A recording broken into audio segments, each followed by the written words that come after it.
Welcome back to the Spiro Avenue Show. It's quite a privilege. And, we were off for about 16 days there as I planned a stupendous event to hang a giant painting on the wall with dignified Michigan State alum all over the building. And it was wonderful, but I did miss the audience. I missed the common public man that has been there with us from the beginning. So what are we doing? We're cranking out shows left and right. This is like our third show in 6 days or something. I don't know. My wife looks at me more and more irritated every day this week. So something's going on. I think I've been busy. But we're happy to have you back. Obviously, the Cade Cunningham fever is still going on. I still have it. I'm taking like 17 Tylenol a day to try to bring that fever down. It's not working. I'm at like a 108. Any other circumstance, I'd be carted off to go to the hospital with that type of a temperature or dead. But alas, I am still here despite my Cade Cunningham excitement. So we're going to shift off Cade Cunningham because I could do 10 hours on it, but everybody's doing that now. We did it. Put it aside because there's another thing going on in town right now. It just did kind of happen, although you would have never noticed it as a baseball fan in the city. The MLB trade deadline came and went. Basically, nothing happened. So let's just talk big picture with the Detroit Tigers and do a general state of the rebuild. I'm going to get to that in just a second. But first, we have to remember who butters the bread around here, who keeps the lights on, who pays Ben's salary, the great and powerful Oz on the other side of the curtain. It's not me. It's not the guest. It's not Paul Bunyan on the wall. It's the sponsors. Tonight's sponsor, WadeFinkLaw.com, one of our newest sponsors, an awesome guy. Wade Fink, a brilliant criminal defense attorney, a Birmingham legend of litigation. And if you recognize the name, it's because he's the son of Neil H. Fink, who represented basically everybody that was accused of anything from 1960 to 1995 in Metro Detroit. A legend in his own right. Following in his father's footsteps is Wade Fink. His mother, Kimberly Stout, is still an active attorney in Metro Detroit. Brilliant legal mind. You can't go wrong. If you happen to be craving a crime rampage for whatever reason, you've had a bad day and you're just going to go wipe out the whole town, you got to lawyer up if you're going to do that. You got to be responsible in your criminality. That's what you call Wade Fink. And I was supposed to tell you, he was mad that I'm always sort of pushing the guilt on his clients. Remember, people are innocent all the time. People are wrongfully accused all the time in this country. So either way, whether you're innocent or you actually did the deed, you got to call Wade. He'll defend you. Lawyer up into the arms of Wade Fink. He's got your back. There are innocent people out there too, so he's got your back as well. Call him, email him, get a hold of this guy somehow. I know if I was jammed up, he's who I'd call. Wade at WadeFinkLaw.com is his email, or just go to WadeFinkLaw.com. He will get you out of that jam. Trust me on that one. He's a great guy, good friend of mine. So let's get to it. Detroit Tigers. Normally we do this 10-minute intro because I love hearing the sound of my own voice, and I've been told I'm a narcissist, although I'm trying to work on it. But I'm not going to get into any deep dive right now myself because I want to bring in the panel right up front. I'll just set it up this way. The Detroit Tigers won today. They're 51-57. They've had 3 consecutive winning months. So before this season, we brought in the brilliant Tony Paul to do sort of a state of the rebuild. I believe it was in February. Kind of where are we at? What's this season looking like? What are we looking for in this season? And what did we make of the offseason that was sort of taking place sort of at the end when we met and was wrapping up at that point? And it was a general state of the rebuild, and it was a deep dive. And we weren't pleased. And frankly, I think Tony agreed with me on that show repeatedly that we were not impressed at that point with the commitment from ownership. I mean, we had a lot of concerns. And since then, there's been some good and some bad. I know we're all excited now, but there's been plenty of bad too. Positives, negatives, we're going to get into it. So without further ado, I want to get to the expert panel. Normally, Tony Paul is here alone. This time, not that he needed the help, but we brought some help. My buddy Scott Anderson. Start with Tony Paul from the Detroit News. Great reporter, great friend of the show. Welcome, Tony Paul. Thanks, Justin. Good to be back. You can't stay away from this wonderful place. I'm relentless with you. And even though people said, as soon as you teased out that you were going to be here tonight, they said they were losing a lot of respect for you, and they would, quote, lose a lot of respect for, or I think all respect, for anyone that appears on the show, which is interesting because you're running out of people to have respect for, because it's easier to find people in the phone book that have not been on the show. We're so overwhelmingly popular with the Detroit media here. I don't know what it is. There's a growing list. I was one of the first, though, I think. Yeah. I took the leap early. You're like the second one. Hey, we're very popular. I don't know what to tell you. People keep coming. So those Twitter guys, they got to relax. It's good conversation. I think the media has understood that. And I think that's why they come. Well, that and I pester them. I'm You do relentless. that. You are relentless. Yeah, I do bother. I harass people into a yes. So, yeah, this no does not mean no when it comes to my request for appearances on this show. And my buddy Scott Anderson, your second appearance, right? Oh, third. Third, that's right, with Darian. With Darian back. That was with the audio, though. That was the audio version. So it was my second official with the new studio, all the, the beautiful lights and cameras. So it's my second time with that. And, I'm contracted 2 per year. So this is number 2 for 2021. So, yeah, exactly. He's representing. We got the represent. Yeah, we'll get you next time. But you want me to go into the closet right now? Yes, We'll pull one out for you. Time out. Start the whole thing over. So we're here. You were here in February, as we talked about. I don't think a whole lot has changed. I think they're better than we thought they would be in terms of the record. I think we're even more impressed by AJ Hinch than we had anticipated. But we thought, I said in February, I think he's the best manager in baseball. So it's not like, oh my God, AJ Hinch is a good manager. That box was already checked. We still have not gotten to and will not get to until this offseason the biggest questions. That's kind of where I want to start. Now, Tony, when you were here the first time, or not the first time, but the most recent time in February, the first time for this baseball season, covering sort of the context of this new era, quote unquote, with the Hinch thing. You were here and you had a clip that went by Spiro Avenue standards, kind of viral. It's got, I think, 30,000 hits. And a lot of people angry with both of us in the comments. I don't know if you've visited that recently, but I want to play just a small clip of the clip where you commented on your disappointment, which I shared, by the way, with the prior offseason going into this year. And we're going to kind of revisit that. So let's just set the deck of where you were 5 or so months ago, and then we'll go from there.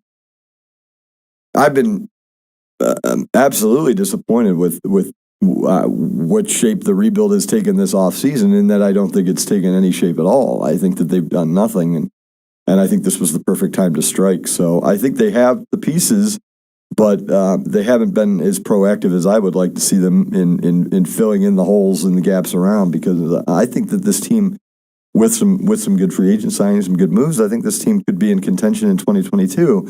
Now I don't believe that. I think this was a wasted offseason. Based on that clip and the reaction you got, you would have thought that you went on the air and said Jerry Sandusky was innocent. Right. The reaction was really unbelievable. I'm curious. So, again, in February, your opinion was clear, and I was with you. Mm-hmm. I'm curious. Obviously, the prior offseason is what it was. That you're not going to retroactively change that. But does your perspective, your outlook that the rebuild has gone basically nowhere, been changed at all? A little bit, a lot? Where do you land now? No. Well, first of all, I'm glad to see I wasn't wearing the same shirt. I always freak out, if you show up 6 months later and they're wearing the same shirt, so I'm happy about that. Yeah, you're good to go. Good. No, I think that proves things a little bit, because look at where they are. I think I also said during that show that they weren't going to be very good this year, and I don't know if I said it here, but I said it other places for sure.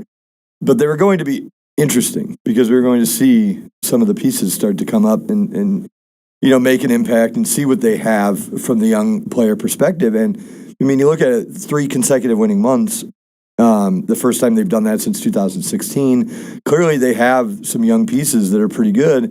And if you started the rebuild, or started the kickstart of the rebuild with the free agent signings this offseason, I think you'd be a step ahead of the game. Now, look, that could all change in 3-4 months in this offseason. There are a ton of great free agents, and if the Tigers go crazy and sign a bunch of them, then, they made up for last offseason. But I think they could have got the party started a little bit sooner and definitely been possible fringe contender next year. I still don't see them there unless they just blow us away this offseason. I think that kind of proves my point, given where they are right now. I'm with you. And the Tigers, when the Tigers finished that little 7-0 run post All-Star break, that was like a bat signal for every Detroit Tigers slappy to go to that Spiro Avenue clip for whatever reason. You can fact check me on this. There's 30 people that were bombing both of us, but mostly you, saying, "Oh, what do you think now? How about now?" I think I agree with what I said. I think given that where we are. That's what I said to Ben. Ben and I were talking about this 2 days ago. I'm like, he's more right now. I think so. Because what you outlined in February was,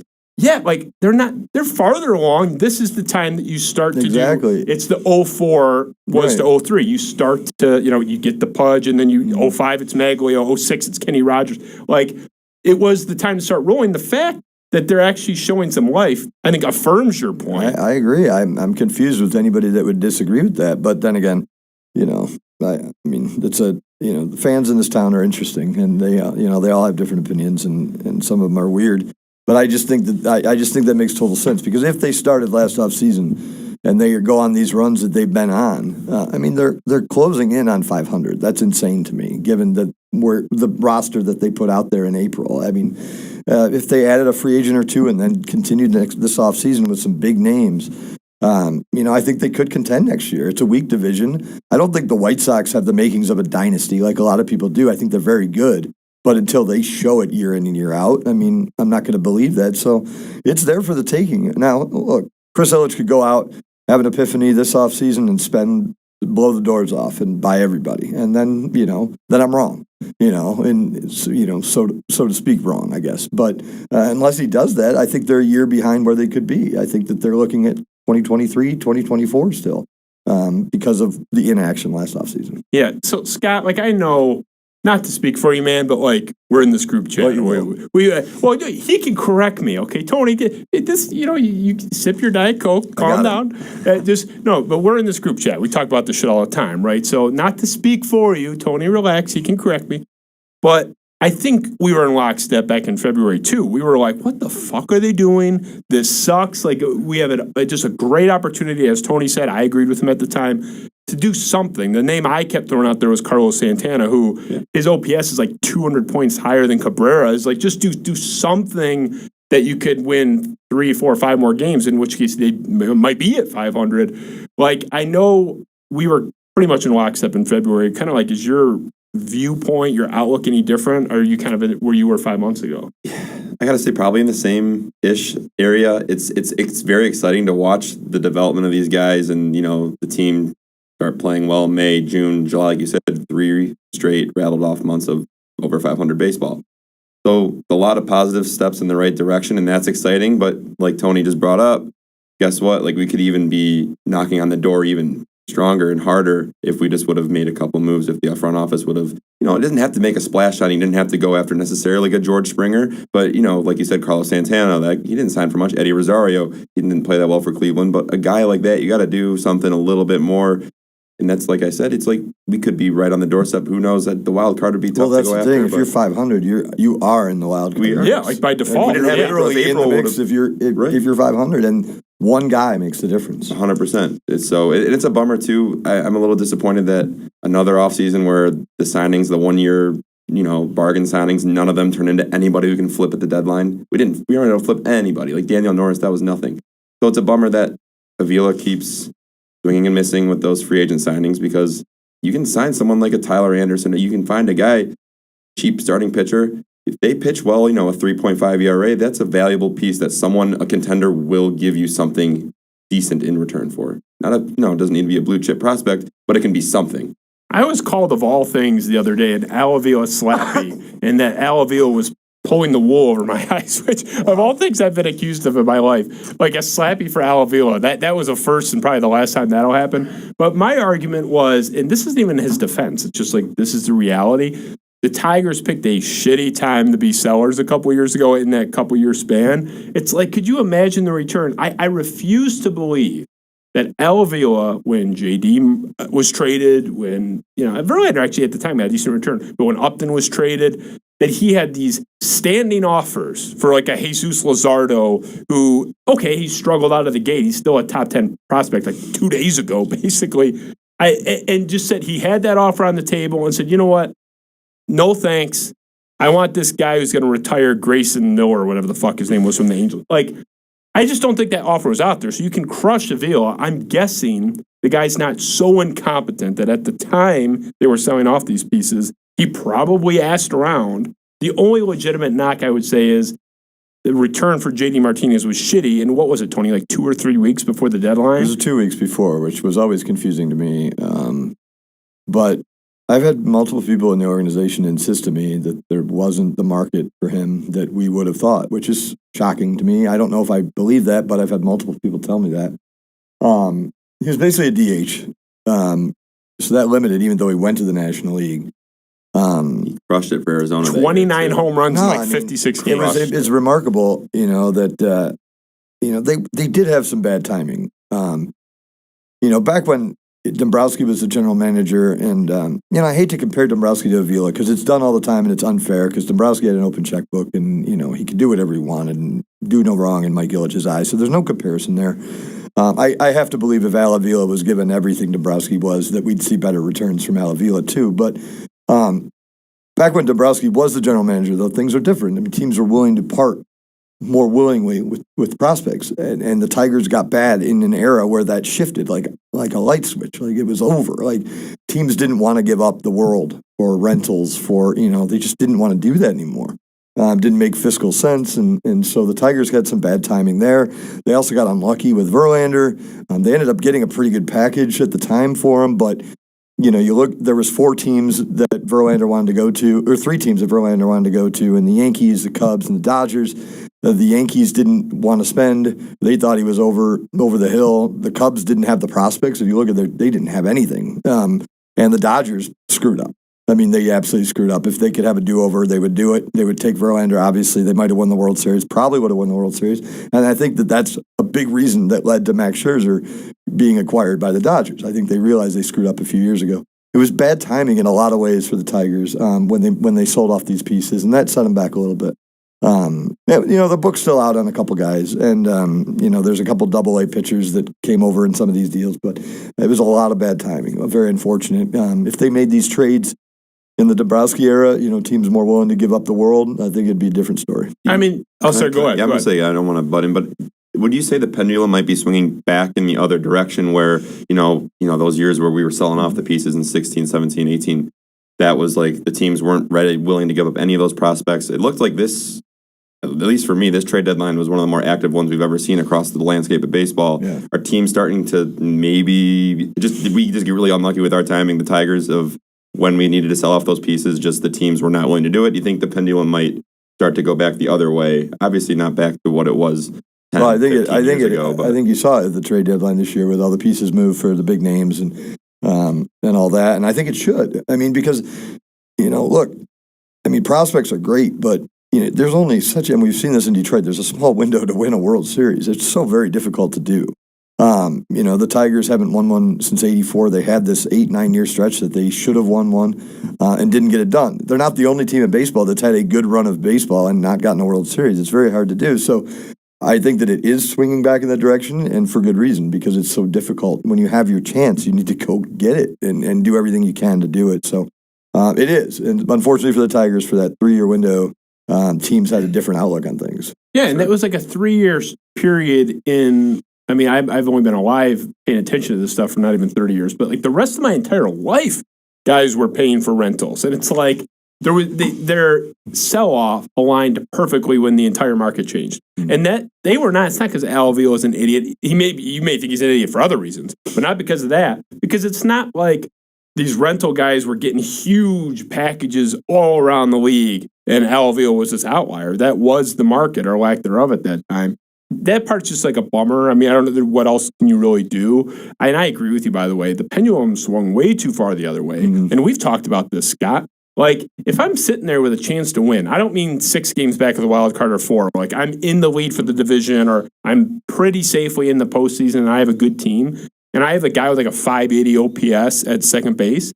I would trade, I'm not saying a top 5 prospect, but a real guy for Jonathan Scope. Like if I can get like a real guy to plug that hole in the lineup. So for sure. I don't know. You take your chance when you can. Yeah. We were as Tigers fans and followers of the team for so many years. We were contenders. We would trade a guy like Jacob Turner, that pitcher. It's like those prospects, yeah, some of them pan out, but guess what? A lot of them don't pan out. And you want to go for it. Like we were taking the point, like you have the window of opportunity to win a World Series and be a real contender for it. It can be really, really small. Mm-hmm. So go for it, all in. I would always be as rooting for a contending team that go for it. Spend the prospect capital. Get me a real player, whether it's a pitcher, outfielder, infielder, whatever it is, whatever need you need. I feel like you should really, like Tony said, go all in. And the Dodgers are a perfect example. If they didn't win the World Series last year, they would be passing up on Verlander until they won one. Because everyone in that organization knows they screwed up on not going to get Verlander, and it ended up being that he went to the team that beat him, and won the World Series. You have to take those opportunities. And again, If the Dodgers didn't win last year, they'd be talking about this for years. And now they want to win again. What do? They go get the stud guy in Scherzer and Trey Turner. So I think you're starting. It's just so difficult in baseball. More than all sports are difficult to win championships. But as we've seen in Detroit, you can have the greatest team. 2013 was one of the best teams in baseball in the last 20 years, and they didn't win a World Series. And you got to take your shots. Well, the past has been belabored enough, and it is so hard to belabor because it's been a depressing past. But we have to look into the future, which is maybe as depressing. I guess that remains to be seen. I mean, that's part of the concern that I have. So I want to go here. So this is a guy who we have said has the best hair in the state of Michigan, not just for sports writers, but period. Evan Petzold from the Detroit Free Press, talented guy. He had an article this week talking about basically the onus on ownership to step up. So this was an excerpt from this article. Quote, A.J. Hinch and Al Avila sound ready to win, but they're not the only people responsible for the future. Christopher Ilitch needs to allow Avila to spend money in free agency this offseason to add top-tier talent. Avila has to capitalize on his choices with those funds, assuming they're provided. Here we go. So we are a couple months away from this offseason being underway in some fashion. I mean, we're not that far away. It's going to come up soon. And this is a reporter that we know we've had on this show that was interviewing Avila, was interviewing A.J. Hinch. They are indicating, look, we want to be buyers at the next deadline. Like, they're done with the rebuild. This is considered the last year of us not being in some mindset of we're trying to win a title. Not saying they're going to do it, not saying they think they're going to do it. Starting next year, there's no reading between the lines. They said it. No more of this. But we're still hanging in the air. Will Chris Ilitch spend? Evan mentioned it kind of a roundabout way 3 or 4 different times in that one paragraph alone. He needs to step up. Chris Ilitch needs to do this. Will he give them the ammunition they need? Will the money be there? To me, it's borderline appalling that this isn't a settled science resolved thing, that Chris Ilitch hasn't gone in front of everybody and made it very clear that he stands with those two guys. Enough's enough in some fashion. You don't have to say, I'm spending X amount of dollars, because no owner would ever do that, but some sign that, look, my top 2 lieutenants in this organization are on record saying enough's enough. I need the owner to say enough's enough, because A.J. Hinch thinking it's time doesn't matter. Al Avila thinking it's time doesn't matter. Doesn't matter any more than us thinking it's time. I'm curious where you guys land, because I've been very consistent. I think we all agree with what Evan said, with what everyone's insinuating. None of this matters, including the rebuild, the prospects being good, Baseball America being so impressed. None of this matters at all if Chris Ilitch doesn't do his part. If I had to say right now, I'm sitting here with 2 good friends of mine, what I think is going to happen, I don't think he's going to do it. I do not think he's going to do it. I don't think he's going to spend in the way we expect him to spend. So I'm like, it's crazy that we're still wondering. This should be settled. To me, it's obvious. It's time. Where do you land? Start with Tony. Do you have any faith that he's going to step up? Because we have no assurances whatsoever at this point. No, we've talked about it before. Until you see tangible evidence that he'll follow through on anything he's said, and don't want to get into the whole District Detroit crap, but that's all that we have, and there is no District Detroit, although they're trying to sell it as the whole town is District Detroit now. They have these banners up, and I mean, there's no District Detroit. So that's what we have to go on, and he hasn't followed through on that. Now, the baseball team, different story. When the time is right, that's the quote, right? When the time is right, we're going to spend. Well, the time is clearly right.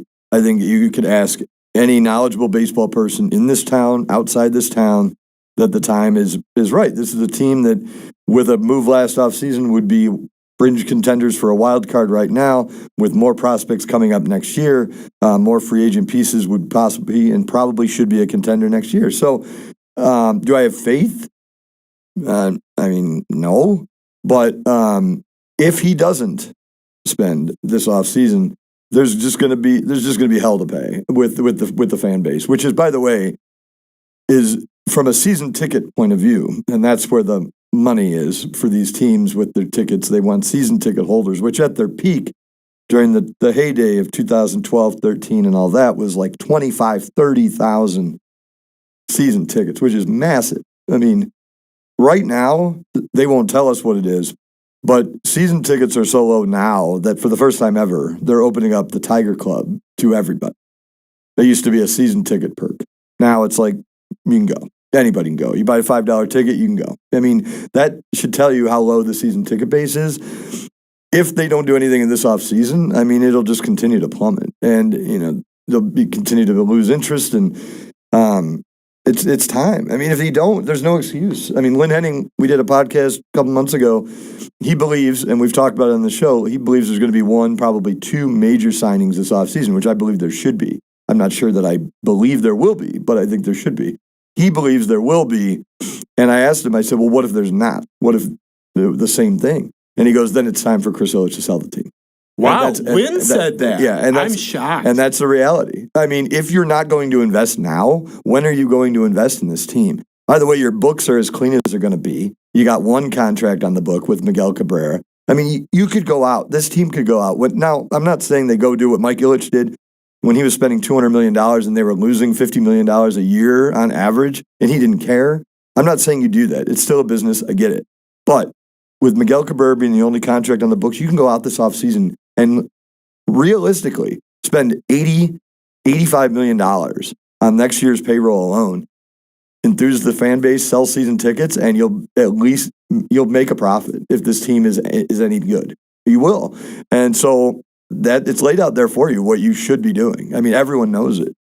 But it's like with anything. I mean, someone can say they're going to do something over and over and over again. It's like you can tell your wife you're going to mow the lawn, but until you actually mow the lawn, then the lawn still needs to be mowed. What's she been saying to you, mate? You've been talking to her? I'm just saying. I mean, until people could tell you something over and over, but until they show it, it's hard to have faith. But it should be this offseason, especially when you look at the list of people that they could get.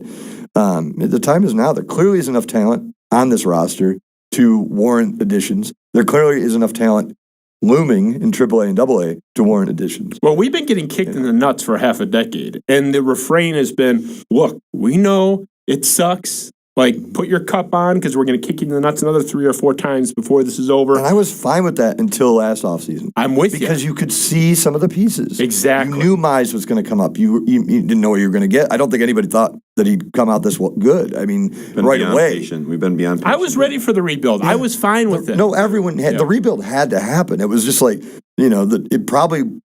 they probably waited too long, and not as long as the 04 Pistons rebuild, or whatever, but they probably waited too long. The rebuild had to happen. I don't think anyone disagrees with that, but it's time. I mean, the pieces are there to make a run at this thing. Lynn's quote was that we discussed in February was it was inevitable. Right. That was the exact word. And Lynn, I mean, he doesn't write that without sources either. Exactly where I was going. Lynn, you can dislike Lynn. Lynn is talking to someone when he says that. So for him to say it's inevitable, not likely, not he thinks it's time, he agrees it's time. It's inevitable. I don't need to pull out Webster's. We know what that means. It's a given that they're going to sign multiple elite free agents, not multiple mid-tier, multiple elite, which means to me, multiple guys making at least 15. I mean, I don't even think 15 is elite, but like, if we're going to compromise here, I mean, Scott, we'll bring you in on this. Like, to me, I still have no faith. I'm going to get to in a second what I think they're actually going to do and how they're going to frame that. But like, where are you at with this? Because I don't have any faith. My fear, I have a fear, and it's, so I think Verlander, like, there's the writings on the wall, read the tea leaves. He wants to come back. Mutual interest is there between ownership. It'll sell tickets, like Tony just brought up. We want those season ticket holders. That will be the move. Guess what? A 39-year-old starting pitcher coming off of Tommy John surgery cannot be the move. It can't be. And I'm scared that that's what Chris Ilitch is going to do, knowing that, one, he doesn't have to pay him long-term. It is not going to be a 5 or 6 or 7 year deal. It can be short-term. He knows the fans will get excited about it. And guess what? You're not going to be committing any more money, and you're going to get the season ticket holders to come back because it's Verlander. You put them on all the billboards. You put them on all the advertisements. That's not it, though. We need more. You need more. It cannot just be Verlander and a bunch of little more Robbie Grossmans, and that's not it. You got to have one big bat. You got to have Go get me a big bullpen arm. Go get me another starter. Go get me another elite starter.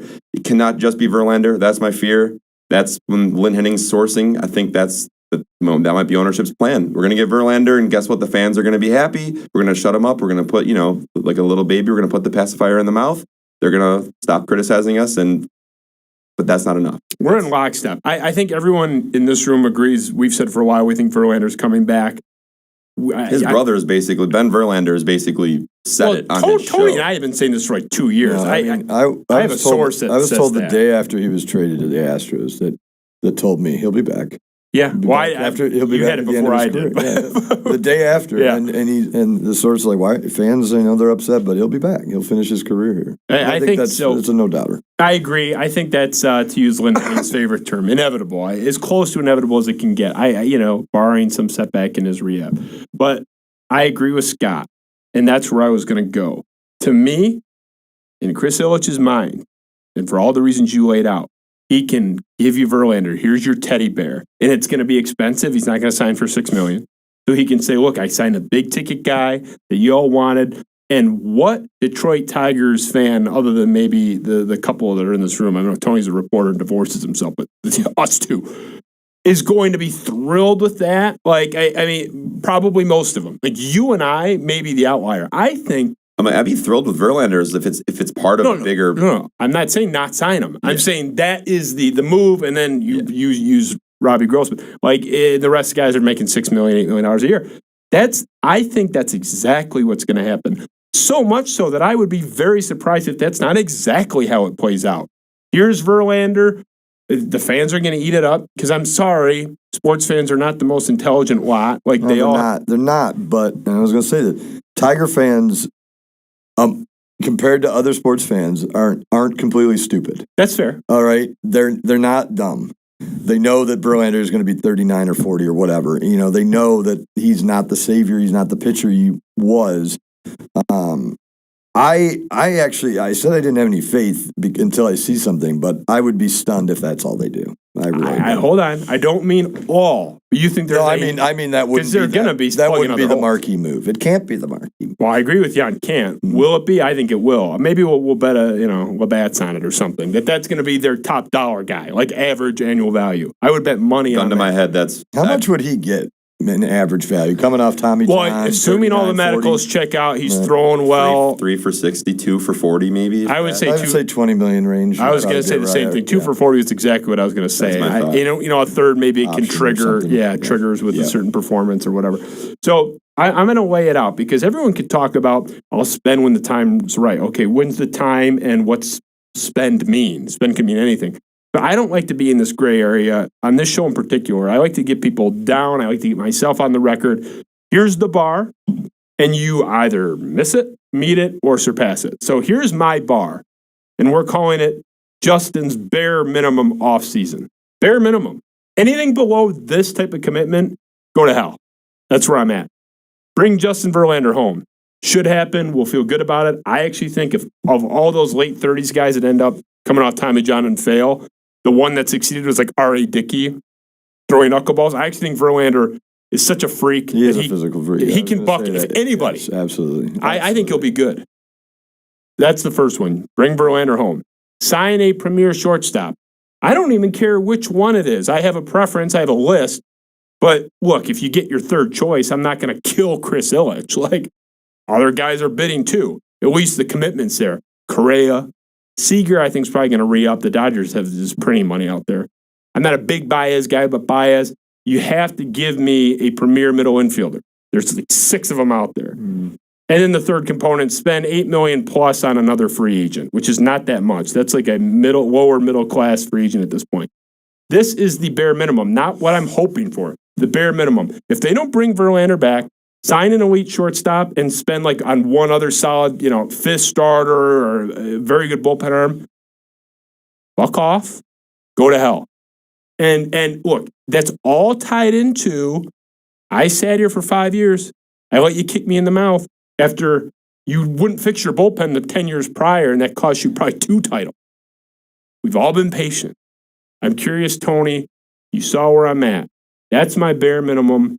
Do you think that's fair? Forget what they're going to do. Do you think that's a fair expectation? Am I asking way too much? No, I think that's dead on. You have to go get a shortstop. I mean, look, let's go with the assumption you're going to sign Verlander. I think, Verlander came out in the free press and made it clear, and that's probably going to happen. Like you said, with all the medicals, they have to have a shortstop, and especially this offseason where you have your choice of really good shortstops. Correa, I think it was very interesting when AJ Hinch hinted that maybe we shouldn't boo Carlos Correa, Tigers fans. I thought that was a pretty telling comment that AJ Hinch possibly sees a reunion with Carlos Correa in Detroit. And then, I think you're asking for too little. The $8 million, I just look at that as all these one-year guys that haven't panned out that we've signed for the last. I said bare minimum. I guess that's fine. I think your minimum should be higher than that. Honestly, I think it should be double it. I tried to be reasonable. I think it should be the shortstop. I think it should be Verlander, and I think it should be another top-tier, borderline 1-2 tier player at some position.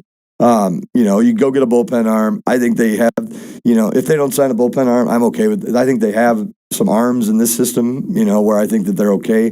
You need offense. Like we talked about at the beginning of the season, if you took the starting opening day lineup and you went around who was part of the rebuild, who was part of the future, and you had a hard time picking out anybody. Now I think you can pick out Candelario might be a guy that sticks around, a couple others here and there, but you still need offense. Go get some more. I was looking at it, I mentioned it before the show. You could just bring the whole band back together. You could go sign, if you wanted, you go sign Justin Verlander, you go sign Max Scherzer, and if Nick Castellanos and JD Martinez decide to opt out of their contracts, bring them in. I would start those four would be, or four like that would be where you should be, because you missed the opportunity this past. What's in that cup? Yeah, come on, this is Diet Coke. I don't drink anymore. This is just Diet Coke. But you have the money. You have the money, and you have a team that can contend sooner than we thought. And you have pieces coming up from the minors. You're probably going to see Torkelson and Green next year. Yeah. You can do it. And Chris Ilitch and the Ilitch family is not hurting for money. If they want, I'm telling you, if they just do the Verlander thing, like you mentioned, Tiger fans, while some of them hate my guts and think I'm an idiot, and that's fine, I've been called worse, they're relatively smart when you factor in other towns' baseball fans. Tiger fans aren't stupid. That Verlander's not going to cut it for them. It's not going to sell a ton of season tickets. To sell season tickets, you need to have moves on the level of the Prince Fielder signing back in the day, of the Miguel Cabrera trade back in the day. That's when the phones ring up, and that's when you sell tickets. Verlander's just not going to do that. And if this is a business, and Chris Ilitch clearly treats it as a business and not a pet project like his dad did, it's about making money. And the only way they're going to do that is if they get big-time names that sell tickets. I disagree. I think that fans will, because they'll market it the right way. They'll say Verlander and all the young guys. In 2003, they marketed Alan Trammell and Lance Parrish and Kirk Gibson. Those guys were in the dugout. I understand that. They can say we got Verlander. Here's Torkelson, Riley Green. They're on the cusp. That's it. And then I swear fans will eat that up. I know they will. Scott. I'm not saying 100% approval rating. There'll be some. I give Tiger fans too much credit then, because I just don't think they're that stupid. I really don't. That's where we disagree. I'm with you. I think that's going to make everyone feel super warm and fuzzy. I'm just trying to get the fans back on my side after they ripped me over that last video. The comments are not pretty. Well, you have a weird way of showing it coming on this show, because apparently when you show up here, all respect is lost from Joe Shit the Ragman 3287. I think that your bare minimum is what the bare minimum of what they're going to do. I really believe that. Really? I really believe that. Really? So you feel extremely confident that they're going to do my bare minimum? Why would Chris Ilitch I would take that up front. Why does Chris Ilitch, how do we give He doesn't deserve that. He doesn't. I agree with you, and I've mentioned it many times that I just, until you see it. Those parking lots, man. Those parking lots. The parking lots are great. If you need a place to park, Detroit is your place. I'm telling you, in and out. I just wanted one luxury condo, one nice restaurant, one little boutique I was promised shop. 6 villages. No, I'm hoping for one block of one. The artist renderings are great. They were great, man. That guy, the artist rendering, whoever made those they're needs beautiful. It's Lyle Langley. They need to pay him in arrears, get him more money, for this. That's an incredible. Well, if job. you've been to Detroit lately too, it's they now have the District Detroit banners up on street posts. But they keep stretching it. They keep putting them in places where there's already cool shit. Like where they put the District Detroit banners where the Hudson site is. I mean, that's not it was supposed to be District Detroit. It was supposed to be Campus Martius Ice Rink. Like, seriously. District Detroit. Yeah, like, that's what they've done though. If you go, they're on the street post. No, I haven't seen that either. It's ridiculous. Is it Cuba or Brazil that like paints their walls like really nice colors when they're in like total poverty to try to like dress it up? It seems like the first world equivalent of that. Incredible. Like, yeah, but I don't have the faith. But of all the situation they're in now, when the time is right, you can't look at this team and this situation and not say now is the time to do it, especially when you have clean books. Your books are so clean, other than the Cabrera deal. I mean, any other organization in baseball would kill to have the financial flexibility that the Tigers will and should have. You have that, and you have a team that looks like they could contend.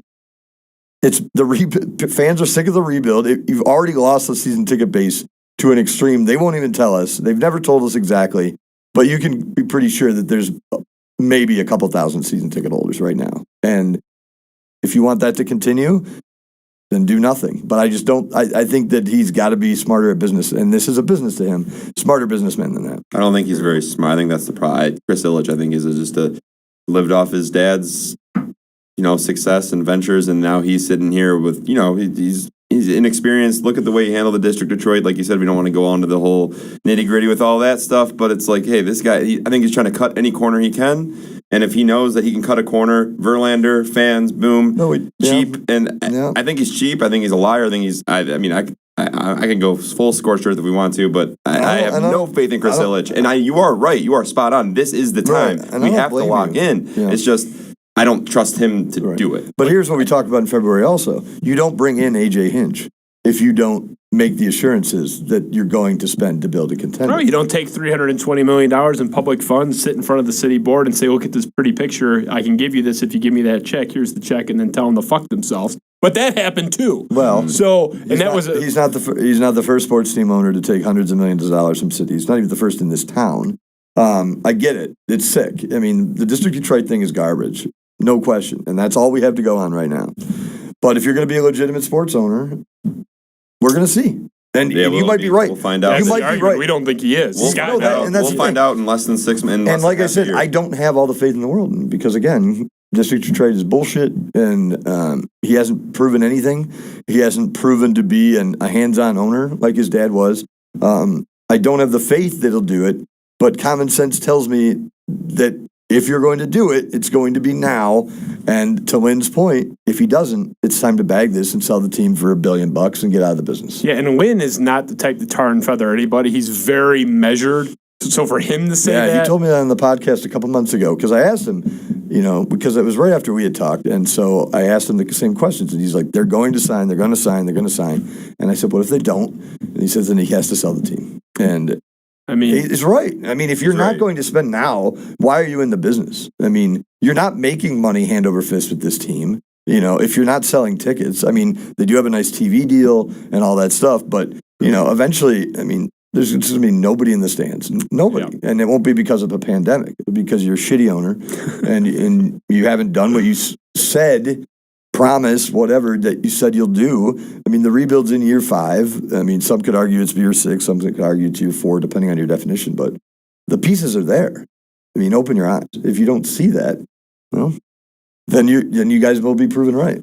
But yeah. I don't have the faith, but I have just common sense tells me that if you're a sports owner worth billions of dollars, that this would probably be the time you would invest. Oh, yeah, more than time. So we've talked Tony before in the past, and I think Scott as well. To me, it's always been about the 2 pillars. So if you buy that this thing's going to go well, big picture, you have to believe in 2 things, and you can't have just one. You need both.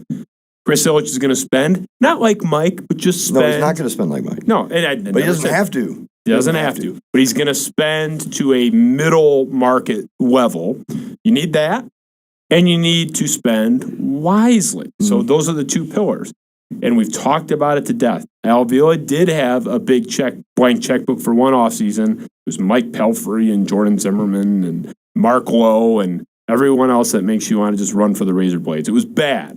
Okay. So there was no question to me that I've seen nothing from him since, but he did only get one chance at this to do it right. So I still have no faith in the guy. I've seen nothing to change that. I mean, Badu, good on you. Obviously, he's made a couple nice moves. That little guy, Eric, behind the dish is looking pretty good. But big picture, still not a believer in this. I don't like what I'm seeing big picture. I don't understand why he was extended in the first place based on nothing, and why there's like no heat around this guy whatsoever. Anytime he's mentioned, at least by me on Twitter, half the replies are like, "This is the offseason, you got to fire him." There's no chance that happens. None. Tony, you're pretty plugged in. Like, we agree it's not going to happen. Why isn't there any heat on this guy? It's the most inexplicable job security we've seen in this town since Matt Millen. I don't get it. Where's it come from? You say, why was he extended? It was very curious because I was at the ballpark that day. I was covering the team that day. And they're like, press conference, and then Al Avila gets up there to announce his own extension, which no Chris Ilitch. Avila has to get up there and announce it himself, which was so bizarre. It never happened before. I mean, seriously, like no Chris Ilitch. It was just so why did they do that? Well, what if Ilitch came in that day and said, "You're out. I'm hiring this guy." Then what? Then the heat's on Ilitch. And then the expectation is that they're going to spend right then, start turning this thing around and making huge moves. Clearly, Chris Ilitch wasn't ready to do that yet. So by extending Avila, you extend that window of lowered expectations of when they're actually going to start doing something, right? To me, that's why it was done. As far as why there's no heat now, again, look, and we've talked about this before. Avila made some of the great trades in Dombrowski's history. Okay, Dombrowski got credit for a lot of them. Avila pulled a lot of them off. He was the one who got them done. There's clearly some talent scouting that he's very good at. His past, anyway, his history shows that he's got a track record of that. Wasn't he the one that was JD Martinez? That was he got JD Martinez, but he pulled off the deal. For Fulmer. Sure. He pulled off a couple. He was really the key behind the Cabrera deal. As far as negotiating those prospects, so. He did a lot of that stuff that a lot of fans just, assume everything was done by Dombrowski, and that's fine. That's what happens when you're the main guy. But, why there's not more heat on him now? Again, I think a couple of reasons. One, there's apathy. Two, the apathy is starting to go away, though. You're starting to see the fans. I mean, when they won 7 games in a row, you thought that they were going to win the World Series after the All-Star break. I mean, I haven't seen that kind of enthusiasm from Tiger fans in 5 years.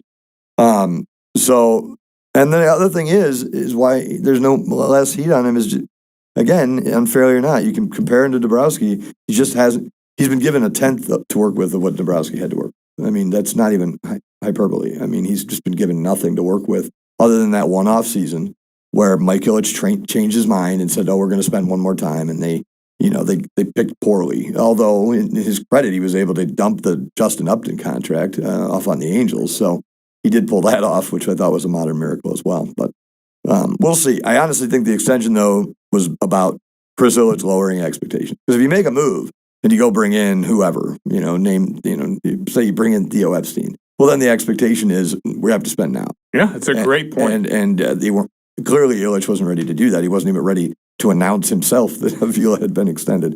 So he clearly wasn't ready to start, investing big in this ball club. That was so odd when that happened. It reminds me. Strange. It was like a cousin of when Rick Carlisle attended his own firing press conference with Joe Dumars in 2003.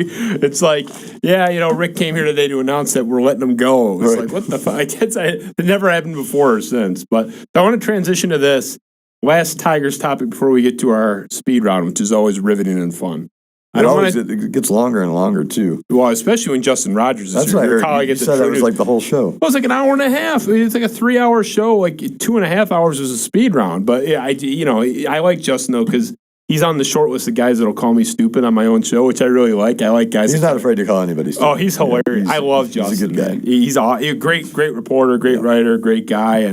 But anyone that's willing to like sit in my basement and be like, "You're a moron," like you know what you're talking about. You go up in my book, even if I disagree. Like I love them. But anyway, so we'll get to that in a second. But I want to hit a little bit on Jackson Jobe because I've barely touched it on my show, and I want to be able to 5 years from now pull a clip from tonight and be like, aha, I told you so. I hope I'm wrong, but I told you so. I want to talk about the ugly scene generally of drafting high school pitchers early. If you don't know who Jackson Jobe is, third overall pick a couple weeks ago in the draft for the Tigers. Sort of off board for what was expected. They were expected to take Marcelo Mayer or Jordan Lawler, both shortstops in high school. So I want to paint the picture. So this is just a snapshot. The first high school pitcher taken in the MLB draft, we did a 10-year snapshot. I think 2017, that guy's, those guys are still like 21, 22. It's a little soon. So we'll rip through it really quick. 07, again, first high school pitcher taken in each of these respective drafts. 07, Jared Parker, 2 MLB seasons, 2 Tommy John surgeries, retired. 2008, Ethan Martin was in for a cup of coffee for the big leagues, almost an ERA of 6. Matt Hopegood never even pitched in the major leagues in 09. 2010, I always fuck up his name, Jamison Talon, 5 MLB seasons. He's currently in the New York Yankees rotation, so he's actually a success story, relatively speaking. Scott Anderson's favorite player, Dylan Bundy, 2011. 6 MLB seasons, ERA damn near 5. I mean, he's in the league, but he's not good. Pukes on the mound. That guy, I hate that. He sucked. Max Fried, 2012, first high school pitcher taken. Another success story, 4 MLB seasons, ERA of 3.72. Not a star, but good. 2013, Cole Stewart, 21 Major League Baseball games, ERA damn near 5. Brady Aiken, 2014, never pitched in the major leagues.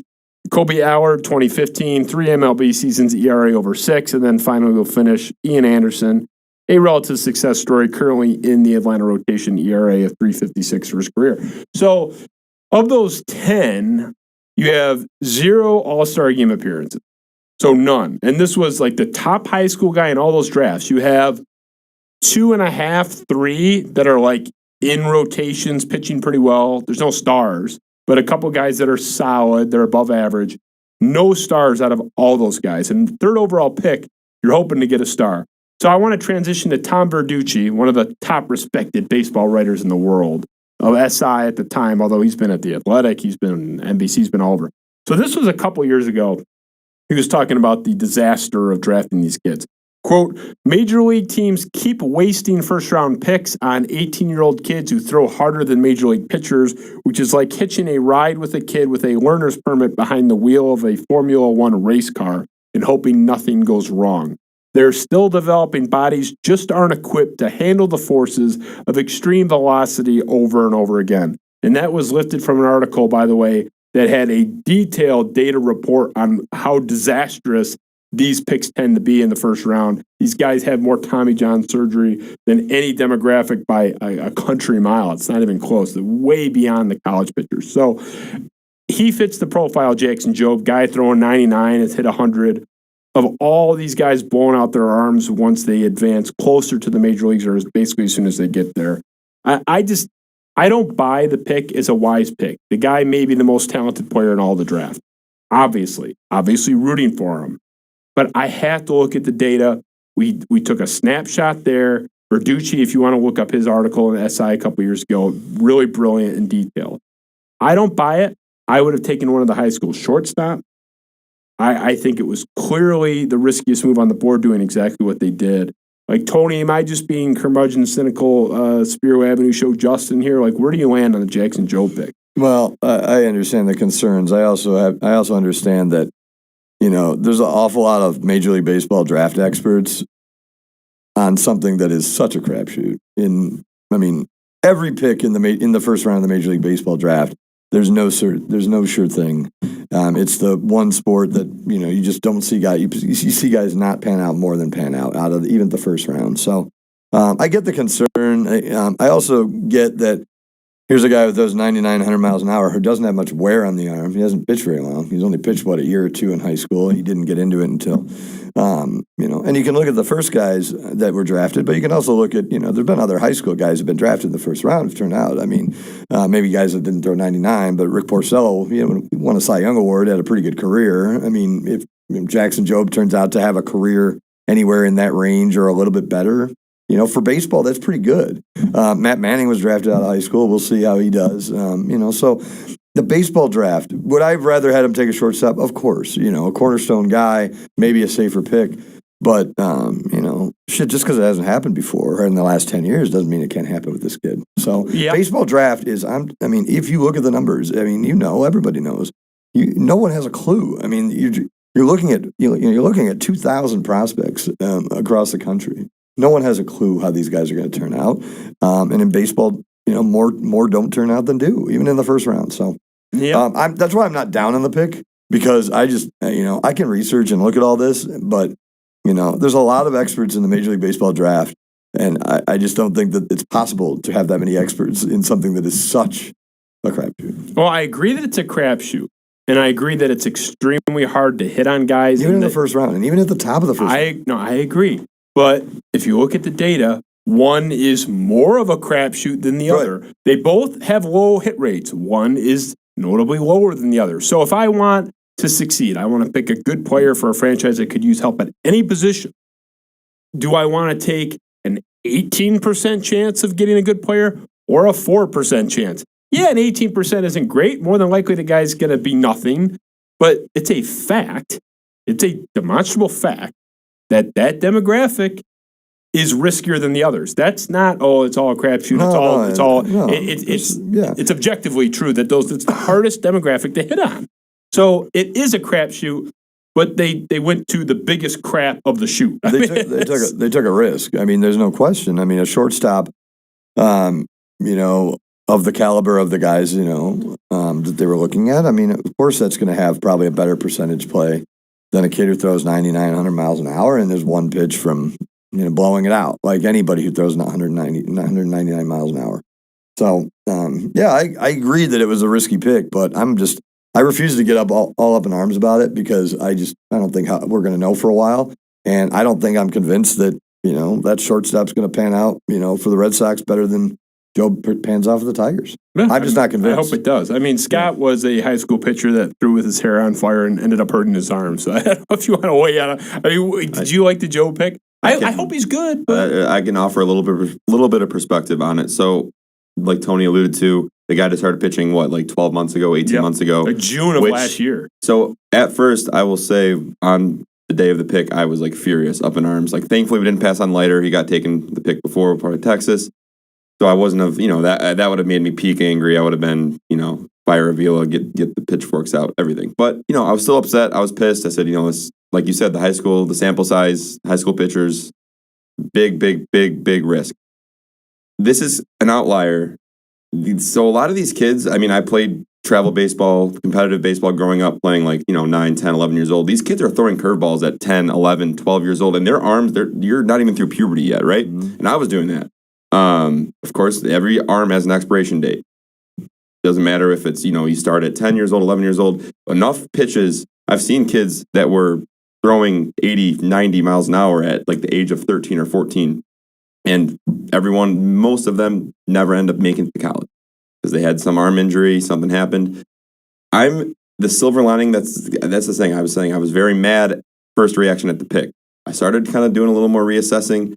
I am a little excited for the reason that this guy's just, one, learning how to pitch, so there's some upside. So there's untapped potential that this kid can keep learning and refining and getting better at it. And two, that the guy's got a lot of mileage on his arm. I know he throws hard, but if he has the right mechanics, has the right, he's in the system now. The Tigers development staff has full control of his body. He's going to be in the weight room. It's their project. We've got 4 or 5 years. If you play it right, it's very exciting that this kid does not have mileage on his arm, because I'm telling you that is the number one factor. If you throw pitches, especially at the younger age, when your arm is still, your tendons, your ligaments, your muscles, you shouldn't be throwing curveballs at age 12. I'm sorry, you shouldn't be. So thankfully, this kid, we don't know what he was doing at that age, but for all accounts, he just started really competitively pitching last year. So that's where I'm a little excited. And you read stuff again, draft experts, like Tony says, what is a draft expert? The MLB draft is the hardest thing to nail down ever. So, but people are saying, hey, this guy has insane upside. And people that really follow this stuff closer, way more than we do. It's just these guys that are locked in. They say, this guy might be the next, they said it's the next Verlander potentially. This guy has some incredible upside. We'll see if that happens. Like I said, if he has a Porcello career, that's great. You can hang your hat on. What if he has a Porcello career? That's for Detroit. Well, do we get the Cy Young season that happened in Boston? Well, here? he also had some pretty good seasons in You can Detroit. have a guy too. that just eats, even if he comes in and eats up 200 innings 460 ERA with if he Detroit. comes in and eats He up had innings better at a years than decent, Better that's- years. it's- His career was 460 or so for Detroit. I'm not totally against it. I'm not happy. I would have rather had the shortstop. I'd love Mayer, love Lawler. It wasn't my favorite pick, but it's a crapshoot. And I love that there's no mileage on the arm, and we'll see. That's my one That's a silver big deal. lining. So it's a big thing. Every pitcher's a risk of injury, no matter where. It doesn't matter. So I hope that the risk is mitigated a little bit due to that fact. If he blows his arm out, then you just turn him into a hitter. If you saw Lynn's piece, they did consider him a possible two-way He is. player Yeah. for a bit. Yeah. He's that He good of a is. hitter, but He is. obviously that's kind of on the lighter side. We don't think that's going to happen, but. The thing that just cracked me up, though, and look, I know you follow it a lot, so I respect your opinion. I understand where you're coming from. The thing that cracked me up, though, is like draft night on Twitter, which, first of all, is funny because no one used to give a shit about the MLB draft. I mean, for years, but MLB draft comes around, and on Twitter, the Tigers make this pick, and it's like the pitchforks are out like instantly, like, oh, how could he do this? And I'm like, you have no idea. I mean, 99% of the people have no idea the difference between that guy and the other guy they could have picked. But because it was a pitcher and not the shortstop that had been hyped, that's the problem. The reporting led everyone to believe they were going to take the shortstop. And then he was there, so everyone just kind of assumed and expected it, and then they didn't take him. It would be like if the Pistons didn't take Kate Cunningham. It would be like, holy shit, what are they doing? Even though they might have had their very good reasons why they didn't. But the reporting leading up to it led everyone to believe they were going to take the shortstop. He was there. He was there. They went with this kid. And so the pitchforks came out. My favorite reaction this was kind of like the litmus test of like who's a dumbass and who isn't, who knows their shit about baseball and who doesn't. The people on Twitter that were like, we need a shortstop. Yeah, you think he's going to be here tomorrow? Draft. You don't draft for need, one, and two. Even if you did draft the shortstop, it's a fucking high schooler. Like, the kid won't even be on the team for 4 years. Red Sox took Meyer and they had Bogarts. Yeah. It was like in his 20s. No, it's like, that's the thing. So anyone on Twitter that was like, oh, the Tigers needed a shortstop, though, it's like, come on, man. And see, I take back where I said the Tiger fans are not stupid. You already came back. No. But, I mean, that's a few of them. Most obviously know that the shortstop's not going to be there tomorrow. But again, it just illustrates the difference in the drafts. And a lot of fans don't realize that. This isn't the NFL draft or the basketball draft, or even to a lesser extent the hockey draft. Some of these guys get there quicker than the baseball guys. So baseball, it's a long process, but you showed the first high school pitcher pick. There have been high school pitchers who've done all right in the majors and had pretty good careers. So again, Porcello being one, we'll see what Manning does, and that's just off the Tigers' recent list. So yeah, I'm not going to wring my hands for the reasons you said. It's like we're talking about, you took a 7% chance of something working out instead of the 12. It's like you're right. That's why I haven't been pulling my hair out. But I just didn't like the risk. One more piece of data to depress you on your way out the door. You do your research on this show. I appreciate that. Oh, I try. Or Ben does. I don't know. One of you does. It's a team here. It's a team. It's the royal we. So this last piece of data, and we're going to keep it very contemporary. 2020 Cy Young voting, just to give you a little bit of a picture here. So we took the top 6 from each. American League, the winner, Shane Bieber, college guy. Kenta Maeda, Japanese Pro League. Kim Jin Ryu, which I always botch that name, South Korean Pro League. Garrett Cole, college. Dallas Keuchel, college. Lance Lynn, college. Go to the National League. Trevor Bauer, the winner, college. Yu Darvish, Japanese Pro League. Jacob deGrom, college. Dinelson Lamet, Dominican Pro League. Max Fried, high school, ding ding. There's our guy. Corbin Burns, college. So just going to I already have an issue with your list. I mean, you don't call the voters. No. I have an issue with you choosing 2020. You couldn't have gone with a full season. You couldn't have gone to 2019. Do you think it's that different? I don't know, but maybe it is. Pull it up, Ben. Is this like the Joe Rogan show? Can you pull it up in real time? 2019? There's no way he's got that available. I would bet there's not more than one on that list too. I'll bet blind. I don't look it up. You want to bet a coffee on that I'll one? bet a coffee. I don't care. I mean, you're on. Over/under's 1. One's a push. Right. I bet there's not more than one. Okay. But that's fine. But I just like to go with the last full season. That's all. That's fine. Because there's names on there that aren't going to be on Cy Young lists again. Oh, yeah. Well, including Max Fried, who was the one high school pitcher. I doubt that's the last time he appears. If we pull the data, though, I'd love to know what percentage of MLB pitchers just, the full sample size, all 30 teams, all 5 starting pitchers, how many guys are high school guys? How many guys pan out to that level to even be in the rotation at the point. Anyway, so how many guys are being? But if the guy's the third overall pick, I'm hoping he's at least like a number 2 or 3 starter. If the guy's hanging on and he's on 12 teams and 14 years, that's why I'm not going to be like, oh, good pick. You can sign those guys off the scrap heap. Well, that's why it's a huge risk at number 3 overall. I mean, that's one of the highest draft picks ever for a high school pitcher. That's the issue with number 3. If it were later in the round, maybe later in the first round. But my point is more that sample size, the Cy Young voting. How many high school arms are there currently pitching in the MLB? I don't know if there's that many. I'd be fine. I'd be fine. I'd love to see what percentage. Well, that's league result 2019. Yeah, let's go. Verlander, College. Eric Cole, College. Charlie Morton. High school. Morton? Yeah. He really? Wasn't he a Stetson guy? Okay, never mind. Shane Bieber 4. College. Lance Lynn, College. 5. Yes. Giolito was high school. Rodriguez was signed when he was whatever age. What do you have National League? Yes, I do. Jacob DeGrom. College. Ryu. College. Or Pro League, Japanese Pro League. Max Scherzer. But he was signed on the Pro College. League. But what age was he signed by them? Okay, we're talking about the American high school system. So it's an age thing too. Okay. I mean, it's an age thing. Okay, so in 2019 there was 1. In 2020 there was 1, right? Morton, Giolito. Giolito was tied for 6. You're shoehorning him in. The bottom line is, shoehorning him in. Okay, even if it's 10 of the 12 are college Pro League guys, you're still in the minority. So between those 2 years, you got 3 out of 24. I do want to. I'm sorry, you're not. That's not a win for you. I want to bring up. But it's better than the 2020. I want to bring up 1.2. I think that the scouting and the analytics behind of how we evaluate pitching and let's say spin rate, for example, this is very new science behind it. I think the science and the art of pitching is being refined. So it's way more advanced than it was even when I was in high school 10 years ago. There's way more data and science behind it. Like I said, the analytics behind it. You can realize what makes a pitcher good. The answer to that question is way more advanced than it was, even a full decade ago.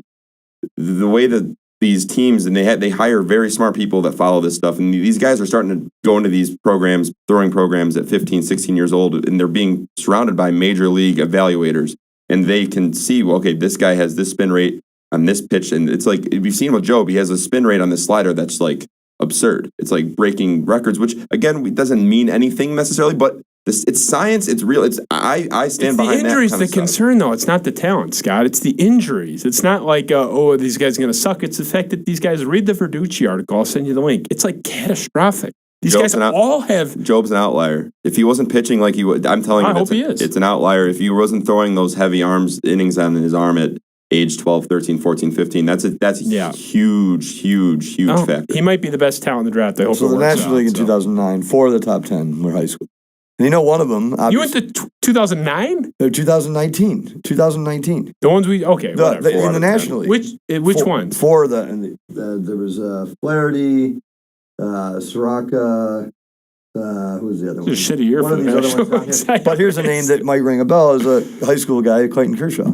I mean, there are other guys. I mean, it's not like there haven't been high school guys that have panned out. I'm not saying that. I'm saying it's at a lower rate. It's never. No, I get it. I get it. At a much lower rate. I think that the upside is definitely there for this guy. Okay, clearly. fair enough. I hope it is. And if it doesn't pan out, it'll be like many other draft picks the Tigers have made over the years. It doesn't pan out, whether it's a position player or a pitcher. I mean, who knows? Maybe he's a trade bait in 2 years when we need a big piece at the deadline. There you go. Jackson Jobs is still a highly regarded prospect. And you I hope so. I hope so. So we'll finish there. We got to get to our speed round because we're getting into Michael Stone territory here. We don't want to push a 3-hour show. Let's hit the speed round, Ben. Let's get to it.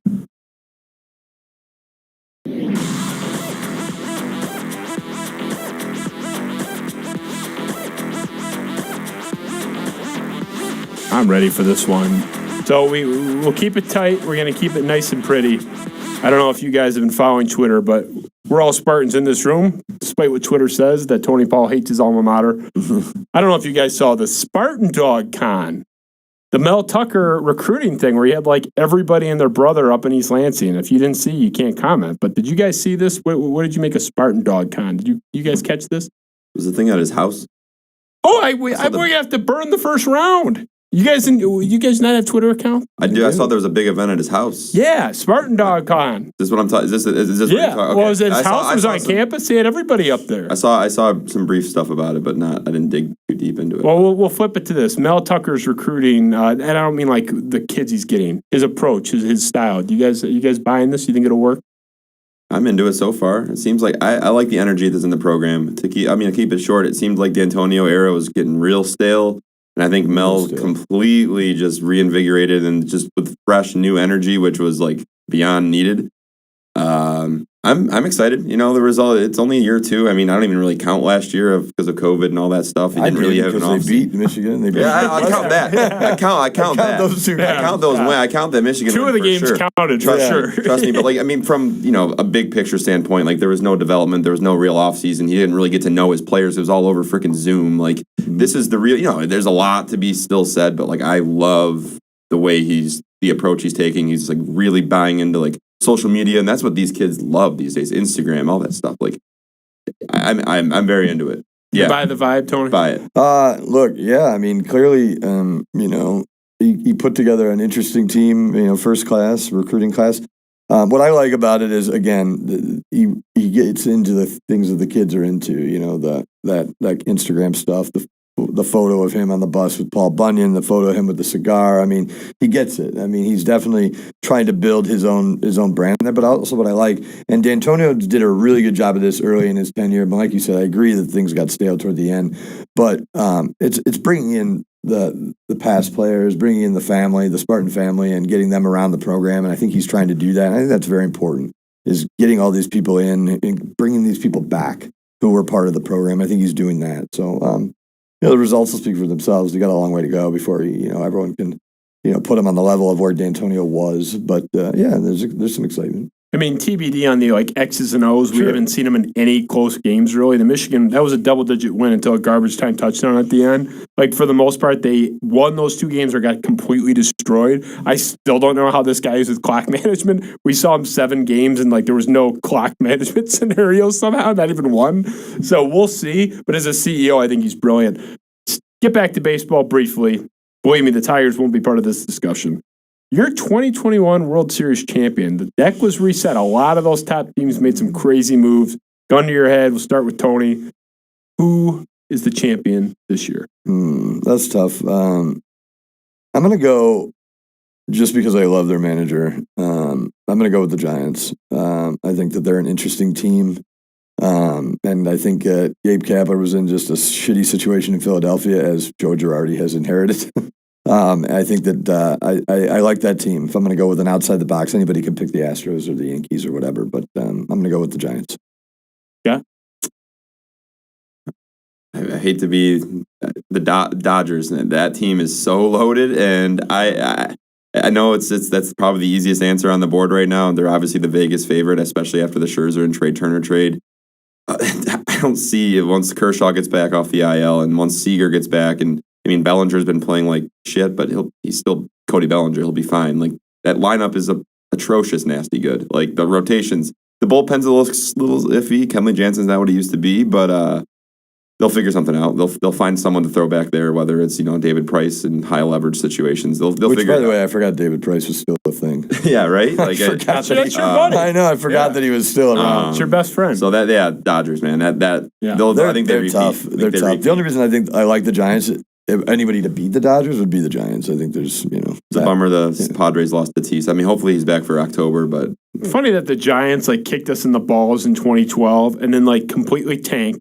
We're terrible for a couple of years, rebuilt, and they're already Tony's pick to win the World Series, and we're still fumbling around hoping Chris Ilitch does more than sign. They had no business beating the Tigers in 2012, just like the Cardinals had no business beating the Tigers in 2006. The Tigers were heavy favorites, minus 175 or higher in all 4 games of 2012. I will give one dark horse team though. Dodgers was the easiest answer. The Brewers are really good. That But those I have top 3 arms: Woodruff, Burns, and Peralta. That's an insanely good one and done. top 3. I have a standing bet with my cousin who lives in Milwaukee, and I grew up going to Milwaukee a lot. But we have a standing bet that we've had since 2005. Or the first team to win a World Series, it was the other one, $100. So I'm refusing to go with the Brewers because I know it was $100.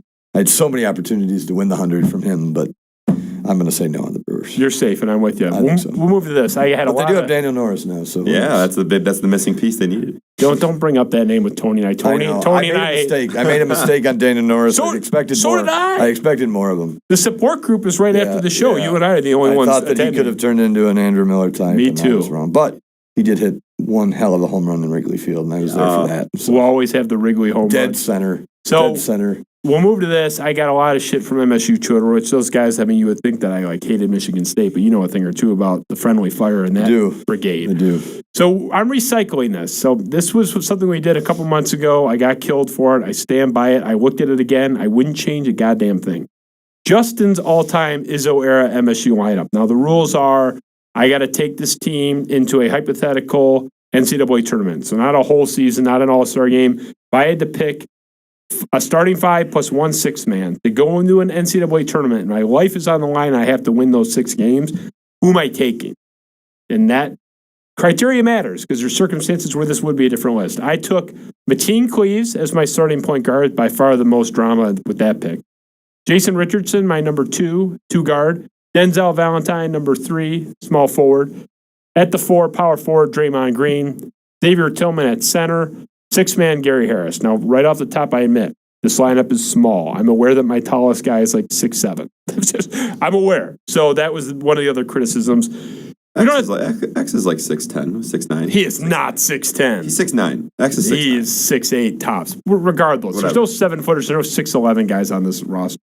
So again, Cleaves, Richardson, Denzel, Draymond, Tillman, Gary Harris. My logic was 6 guys that are at least B defenders or better. Everyone can make an open 3. Literally all 6 of them, if they're open from deep, they're hitting the shot. I love my pick. Just grade. We'll start with you, Scott. Grade my list and offer a change if you think there's one that stands out. Obviously, Valentine was my 4 years there. Like, Valentine, I agree with, obviously. I mean, Mateen or Cassius, it's really a flip of a switch. I still am convinced Cassius would have won the national title in 2020 if COVID didn't happen. But, yeah, I'm cool with Mateen. He's got the national title, so Mateen's good. I agree with Valentine. I agree with Draymond. You can't take them off. Jay Rich, I was a little too young for, so I didn't see him a ton in the Spartan green and white. My only critique is probably Tillman. I love Tillman, don't get me wrong, but you could always, I don't know, I'm trying to think of who we could put in there. Pain. Some people were giving me pain. I like That's what I was Payne, gonna but say. he came on too late in his career. I mean, Yeah, but could you get the best version of the guy.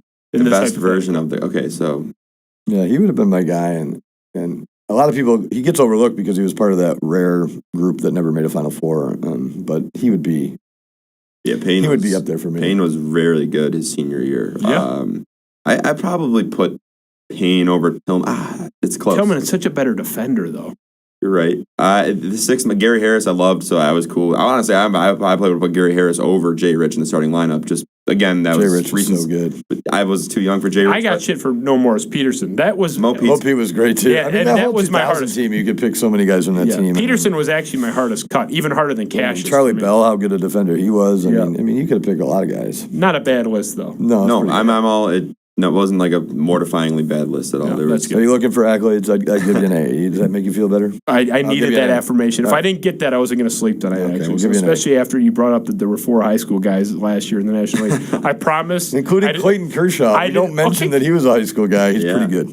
I said in the last 10 years, I saw that he was 11 years ago within our window. So that's a Well, why do you convenient think- stop point right there. Oh, It's that's the old convenient lawyer stop trick. point. I'm Yeah. not going to present data that doesn't support course, my of position. course, You think exactly, I'm going to help you out? exactly. You're too formidable a foe as it is. I don't need to help you out. Fair enough. So we'll move on. This is something I brought up many times on Twitter. This is the most common poll, I think, in the last 3 years in Detroit. Twitter poll. It's the lazy 97.1 topic. They had to do it. I don't blame them. So this was LG Hale, a well-known Michigan guy on Twitter. We just picked him because he had a few thousand votes on it. But in 2019, he threw this poll out. Who's the next Detroit team to win a title? It's been the most common question.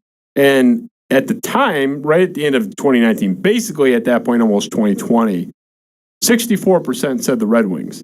The Pistons were second, but they were all kind of bunched together. Pistons were at 15, Lions were 10, Tigers were 11. So they're all kind of, it was the Red Wings by a mile, everyone else kind of even. To me, if that poll were done right now, that same sample, the Pistons would be far and away number one based on the Cade Cunningham thing. Where do you land on this? Just if you had to do the cliche 97-1, the ticket Twitter topic, like, are the Pistons the obvious number one? Tony, we'll start with you. No, go ahead. You go first. Scott, you thought more of the other sports. The Pistons are the obvious pick, right? Yeah. I mean, Cade could be basically this guy could be the next like Luka Doncic. That's a lot of comparisons we're getting with him at Paul George type talent level. It has to be just based on the upside of him and having that guy. The NBA is built in that way where if you get that type of superstar, and he has that all NBA upside, being a top 5 player in this league, he has that upside that sets you up, that with that context now, with that information at our disposal, has to be the Pistons by far, one and away, and then you can make arguments for the Tigers, Red Wings. Lions are going to be number 4. On the list, while they're owned by the Fords, they're ineligible. They shouldn't even be on the list. It goes back to the whole until you see it. The Lions can just be off the list. You should really be talking Pistons, Tigers, and Wings on this. I don't know enough about hockey to really make an informed opinion, but it seems like Stevie Y's people that do know hockey seem to be pretty enthusiastic with what's going on. So I would probably go Pistons 1, Tigers 2, just based on how my knowledge in baseball, and I do see the future of this team contending in the middle part of this next upcoming decade here. That's where I am. Pistons far and away won, though. Tony, you have to say the Tigers because you went on record tonight saying that they're going to sign Verlander, Scherzer, J.D. Martinez, and one other $15 million guy. By the way, how fun would that be? That would be like unprecedented in baseball. Like you sell off all your stars. I might move. You could rebuild, and then and then you could get all them back. Like I would take it all back. Everything back. That would be unprecedented. How cool! That would sell tickets. That would sell tickets if you got all 4 of them back. But Chris Illich, if you're hearing us now, that would sell. That would sell. You would have 30,000 season ticket holders next year if you had all 4 of those guys. Yeah, add a new phone line. Obviously, it's not going to happen. For a variety of reasons. One, Scherzer and I don't think Scherzer and Verlander are going to be teammates ever again. But what's that about? They were different guys. They weren't the best of friends. Good pitchers, great pitchers, not the best of friends, which is fine. You don't have to be the best of friends to be on a team. But that said, if Tigers offered Scherzer the most money, he would come. So I don't know anything about hockey, but I tend to like the Wings for a couple of reasons. One, I think it's probably statistically easier to win the Stanley Cup, even if you're not the favorite, if you get into the playoffs. And Stevie Y has a track record of building a championship, which you can't say that about any other GM in Detroit right now. So I'm going to go with them just because of those 2 reasons. I don't know anything about hockey. I know more than I used to. Well, the first professional hockey game I ever covered, I called it the third quarter. So that's how little I knew about hockey then. I know more now. But I like the Wings for that reason. I think the Pistons, it's difficult to get to that level at the NBA too. I mean, the NBA is such a dynasty-heavy league, So I don't know. The Tigers, I think they're a little ways away again because it's very difficult, I think, in baseball to win that World Series, and they've taken missteps. So if I had to say right now, I'd say the Wings. The Wings were my pick until the Cunningham Lotto was won. I mean, then I flipped in for the reason you said. Yzerman is done, and I think he will get there. I just don't think he'll be first. One last quick point with the Tigers, you have to always consider the AL Central is pretty much always up for the taking. Like you said, the White Sox, they're very talented right now. But everyone wants to make them out to be this huge thing, and it's like win one first. We'll see. Yeah, the AL Central though, I'm saying it's like the Twins, good, Royals, Indians are. Their rebuild take? I mean, longer than this thing's supposed to take. But it's over now. This the AL Central's division where there's the more small market, more. The Cleveland, Minnesota, and Kansas City are always going to be operating with their hands, one hand pad behind their back. I think the Detroit, it's the opportunity's there. The Tigers, if the checkbook's there, if Avila can, be able to sign the guys, we'll see. It should be there because they have the money to have a $120 to $140 million payroll, even probably beyond that because of their TV deal that is better than what Kansas City and Cleveland and Minnesota have. So there's no excuse, and that's why this is the off season because there's no excuse.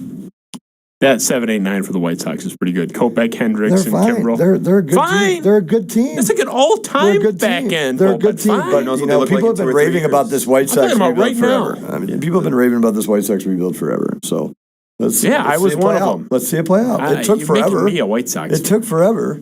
They do have a World Series winning manager. So Yeah. Well, they also won one in 05. They're another team just like the Giants that won, tore the whole thing down, sucked for a while, and they're already came back around before we ever got our first one in my lifetime. Well, by the time they were tearing everything down, the Tigers were winning division after division after division. Yeah. During that stretch. Yeah, it was wonderful, but and they didn't tear it down right away. I mean, the White Sox were still contenders in 2007, 2008. And the back with the AL Central thing, baseball is the one sport where your division really matters. Like, I mean, NFL especially too, but like in the NBA, it doesn't matter. It's like just kind of like it's wide irrelevant. open. Yeah. It's irrelevant. But like in baseball, that matters. If you win your division, you get a guaranteed playoff series. You're not having to play in that stupid wild card game, one win or go home. You have a guaranteed.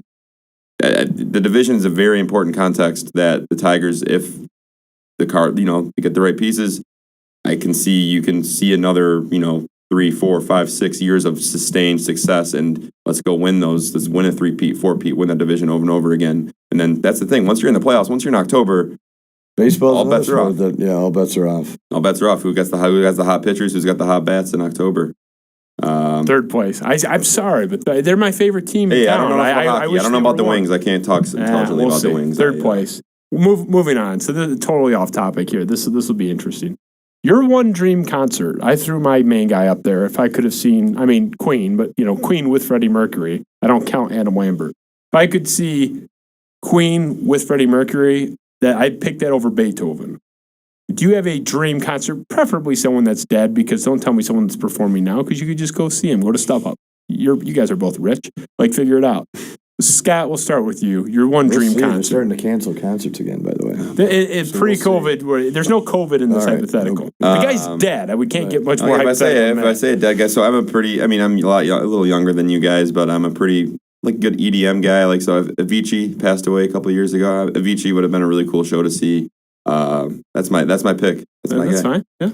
Well, you got to be dead. Queen would be pretty good. I still wanted to see them with Adam Lambert. I heard it's still a really good show, but obviously no Freddie Mercury. But if you're going back, the Beatles. How can you not say the Beatles? That'd be a great answer. Would be amazing. Top 3 for sure. Good one. So we'll finish here. It will be a sports. I go with Thin Elvis too. Thin Elvis and the Beatles. So are you an Elvis guy? I am an Elvis guy. I'm a huge Elvis fan. I get shit in my generation. You're a little older than me, but Elvis is a man. I'm a big Elvis guy. So we'll finish here. Dan Campbell's Detroit peak. I don't care what he does this year. Just what is the best it ever gets with Dan Campbell as the head coach of the Detroit Lions? Give me a win total or a finish or how far they get. Tony, we'll start with you, and then this will be it for us. Jim Caldwell.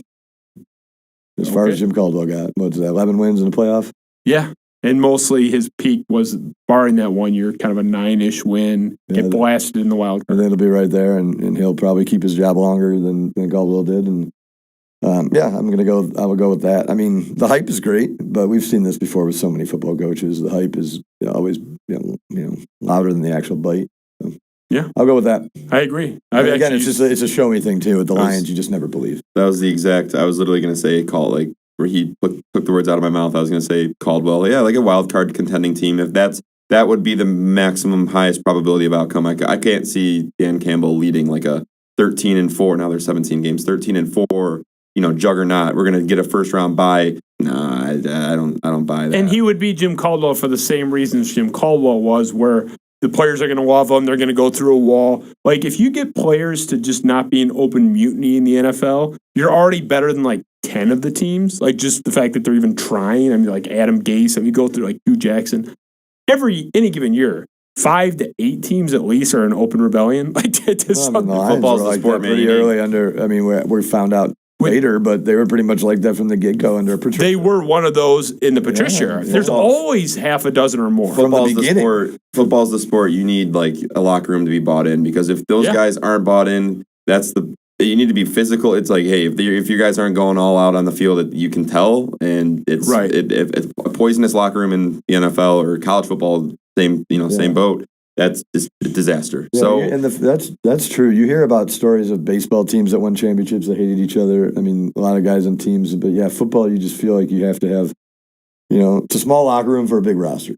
Yeah. So you feel like you got to get it wrong. If you have a decent roster and they don't hate the coach, that's 8 wins in the NFL. Yeah, it can be. Yeah. That's why I agree. We agree. It's Jim Caldwell 2.0 as the peak. He may not even meet that. He certainly won't surpass. I think that would be great if he got to that. I'm not saying, I'm not even optimistic he would. Caldwell, the opening press conference just bothered me. It was too much. It just seems like it was too much of it. It doesn't seem genuine. It seems that's my point. It doesn't seem genuine. It seems unless to come out like that and to filibuster for how many minutes before he took the first question? I mean, it just. I agree. I didn't like it either. I don't think it was fake though. Everyone that knows him says that's the guy. Maybe it is, but it just to me came off as. And again, we've seen all these press conferences particularly with football coaches in this town. That won the press conference. It's not Brady Hoax, the John L. Smiths, you name it, and it's like, if it's not fake, he's just a weirdo. Yeah, it is. It was weirdo. That's what I think it is. Okay, that's fair. If it's not fake, the guy's just a total weirdo. And but hey, if the team likes him and if he's sharp X's and O's, which I do not trust at all, that's the problem. But so that's the thing about first time NFL coaches too. I mean, it's so much. You got to be smart. There's so much going on and so many schemes and all that. I don't think I think that would be the hardest sport to be a first timer, especially when you're coming off being a position coach. You aren't even a coordinator. I mean, you're basically saying like, "Hey, here's your blocking technique." Like, I guess a tight ends coach. But anyway, so we'll finish there. This was a great one, man. I really enjoyed it. It was a little depressing. We had for me, it was a little depressing. Was it depressing for you? Well, yeah, because you had that great point about the 4 guys coming from high school in the Cy Young. I was happy. And one of them was Clayton Kershaw, who you conveniently left off your list. I felt pretty good about myself. I was going to sleep list, well. By the way, how much worse does that list look if you included Clayton Kershaw on that list? Well, why do you think I cut it off? Exactly. Yeah. Do you think I'm hiding the ball? Yes. Well, do you think I'm hiding the ball? The fact that I was hiding the ball? I am very open about the fact that I was hiding the ball. Yeah. So if you included him, that list looks a lot worse. Well, yeah, that's why I did it. So I'm not going to help. I'm not going to help you. Because I was thinking, I'm like, Kershaw was a high school guy. Yeah, I'm not going to help you. Yeah. I cut it off by 1 year. Yeah. So convenient. Well done. Yeah, it was more you caught it, so it wasn't that well done. I would have been better off owning it up front, I guess. But you got your phone out there. Well, if Ben had the graphic from 2019, I wouldn't have my phone out. So. Well, I didn't want to pull that. It wasn't as favorable to me. Truth be told, I didn't look at it. No. I did just look at the 2020. I just think a full year is a little bit more fair than I. Fair enough. I don't think that was fair. Like you wouldn't judge Michigan State's. But all you did was the 7 games. That's fair. All you did though was mitigate the degree of my point. Exactly. Except we brought Clayton Kershaw into the mix. Okay, but it's still and this statistically guy could be Clayton Kershaw. Okay, it's still 85% of these guys are college guys or foreign pro leagues. No, I mean if you're going to choose one, obviously a college guy would be the guy. Which was the point. If you wanted to be safe, and they didn't, and and a college guy's great too because he could be here next year. Now, there's a rumor going around town before we wrap that you had some beef with a prior guest from 2 shows ago, Neil Rule, who's a friend of the show. What was that about? No, that was we talked about. I missed my opportunity earlier because I watched that show. It was really good. Except you threw me under the bus for why you have these branded waters because apparently the first time I came, I brought like a 58-ounce jug of it was like I think it was like an inflatable doll. It wasn't that big. Yeah. I mean, it was Speedway. They only make them that big. I mean, they didn't bring it was like the super mega gulp Diet Coke. Actually, I don't go through as much Diet Coke anymore. So, but I appreciate you bringing that up for the world to hear. But no, Neil has this beef. Neil and I have a lot of beefs, and the thing about Neil is that. Like he speaks, and I love Neil. Neil, love you. Congrats on the gig at Woodward Sports. I listened, the other day with you and Joik. It was great. You're awesome. Love you. However, Neil loves to speak in just these certainties. Like, I mean, if you watch him speak, everything's like a certainty, even if it's So he brought up the fact that he and you have more World Series wins than Justin Verlander, as if that means a goddamn thing. And we had this argument the other day. I think we were at a golf. Yeah, we were at a golf trip up north. And we were talking about it at the bar. He had more beers than I did. I had 0. He had a lot more than 0. But he got into it about Verlander, and he made that point. And so he made it sound to me like he did nothing for the Astros. And I'm like, well, without Verlander, he was basically suggesting he's not a big game pitcher. Without Verlander, the Astros don't win the World Series. Just like Verlander didn't win Game 5 in 2011 against the A's, 2012 against the A's. I mean, he's a big game pitcher who hasn't won in the World Series. That's all. That was my point. I thought it was unfair. And I mean, I'm not the biggest Justin Verlander slappy in the world, but I thought it was wrong. So I had to bring that up. Yeah. So you didn't call him on it. So I had to. You're right. You're right. I mean, but all he said was like, look, it's a fact. It's a fact, but he comes off as saying that it's like Verlander's not a big game pitcher. Yeah. And we all know that he is. Yeah. No, I think he is. I mean, again, you mentioned it. The Oakland Those series games were amazing. Yeah. I mean, yeah. and the game, the Red Sox series, 2013 loses 1-0 to Napoli. Yeah, one shot to left field. Center. Was it center? Well, it was left center. Okay. Yeah. Yeah. So, I mean, Napoli yeah. took him. I love you, Neil. You're great. We had a lot of fun golfing up north. You had a lot more fun than I Yeah, did. golfing's why you skipped our grand shindig. I know. I'm so mad. By the way, that painting is unbelievable. You like that painting? Tony Painting is doesn't hate it. unbelievable. I was at the Michigan press box that day, helping out, and it's the most memorable event I've ever been at. And what was most memorable about it was that the certain press boxes in the country, across the country, aren't. There's the old saying, "No cheering in the press box." Applies more at others than at some other places. Michigan. There tends to be a little chirping, in the Michigan press box, usually down away from the working media, but down. And there was a lot of chirping before that punt, and then dead silent. And there were tears. It was crazy and friggin' hilarious. So, it was fantastic. Yeah. That painting, though. If you haven't seen it on Twitter, that painting the Twitter picture doesn't even do it justice. It's massive. So wonderful job. Top 5 regret of my life was turning down $100 ticket to go to that game. My senior year of college. I didn't have the funds at the time, but I should have found a way to make the funds. You got the funds now. You're spending $2,500 on sunglasses. No comment. Is that true? Yes.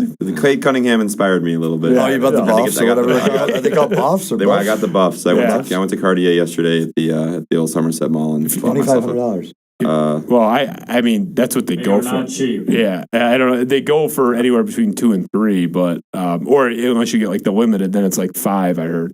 I don't know. I don't know which brand he got, or the brand, but which style of the brand. But if you're doubting that he got them, there's 7 pictures that I have from the last 24 hours, and they're nice. I almost wore them tonight. If it was a Pistons episode, I would have. I sent you a picture back of my $10 Amazon Aviators. I'm not a frugal guy, but I would break those fuckers within a week. See, in college, I used to buy the Oakleys, when they were $150 or whatever. Yeah. I was, but I stopped because I would break them all.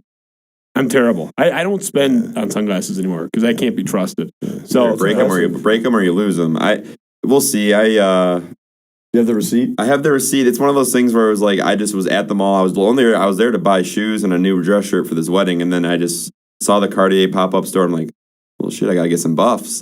Cade fired me up, and then I just it was I got home. I'm staying at my parents for the week, coming in from out of town. So my mom was not happy when she saw the receipt, but whatever.